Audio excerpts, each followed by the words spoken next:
Panalangin ng pagtawag kay Maria, Ina ng Diyos, para sa mga anak na nalubog sa utang at naliligalig. Mahal na Ina Maria, pinakabanal na Ina ng Diyos at aming Ina, lumuluhod ako sa harap mo na may pusong durog at espiritong humihikbi, dala ang mga pagsusumamo ng mga nalulunod sa maligalig na tubig ng mga utang, pangamba, at kawalan ng pag-asa. Minamahal na Ina, ikaw na sa iyong walang hangganang kabutihan at pangunawa ay tinatanggap kaming lahat bilang mga mahal mong anak, batid mo ang pagdurusa ng bawat kaluluwa na sa sandaling ito'y nakakulong, walang makitang daan palabas, walang pag-asa, walang liwanag. Pakinggan mo, Ina, ang sigaw ng mga tahimik na umiiyak, ng mga nakakaramdam ng bigat ng mga alalahanin sa pera na parang walang katapusan.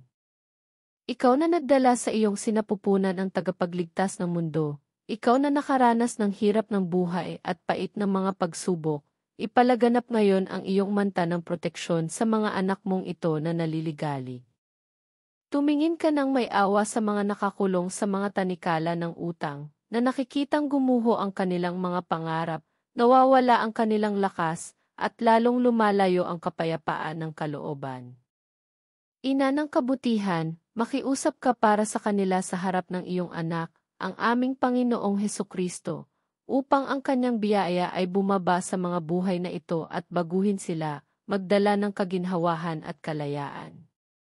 Ina ng mga hinagpis, na marunong tumanggap sa iyong puso ng napakalaking pagdurusa nang makita mo ang iyong anak na nakapako sa krus, tulungan mo ang mga anak mong ito na buhatin ang mga krus na ipinapataw sa kanila ngayon. Sa pamamagitan ng iyong pamamagitan, naway matagpuan nila ang mga daan palabas mula sa labirinto ng pangamba at kawalan ng pag-asa. Naway madama nila sa kanilang mga puso ang iyong inang presensya, na nag-aalo, nagpapakalma at nagpapalakas. Bigyan mo sila, Ina, ng lakas na harapin ang bawat bagong araw, ng pagtitiyagang labanan ang mga pagsubok, at ng hindi matitinag na tiwala sa banal na providence, na kailanman ay hindi iniiwan ang mga nagtitiwala sa Kanya.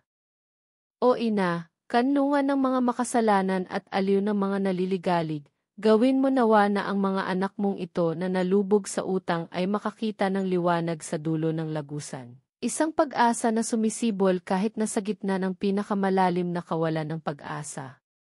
Naway ang iyong pamamagitan ay tumimo sa mga puso ng mga maaaring tumulong sa kanila, na magbigay ng inspirasyon sa mga di inaasahang solusyon, na magbukas ng mga pintuan na hanggang ngayon ay sarado.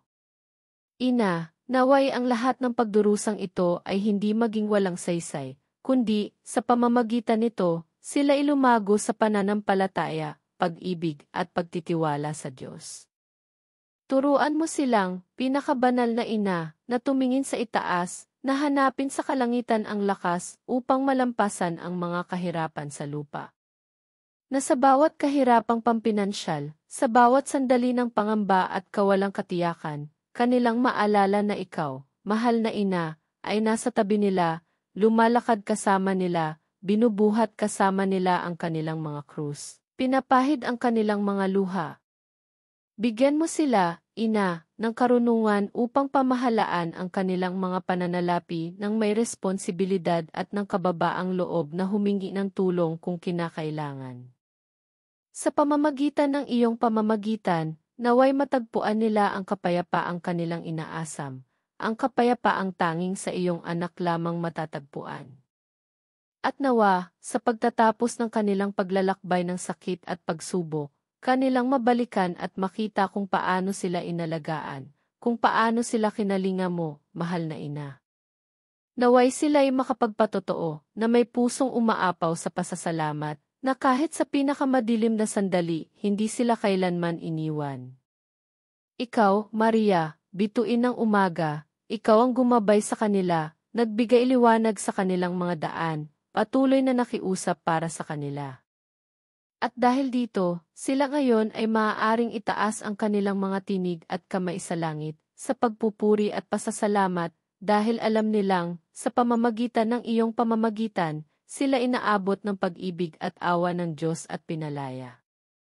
Ina ng awa, ipanalangin mo kami, para sa mga naliligaw at naliligalig sa ngayon, upang kanilang matagpuan ang daan tungo sa kapayapaan, pag-asa, at solusyon sa iyong anak, si Hesukristo. Amen. I like, ibahagi, magkomento at mag-subscribe.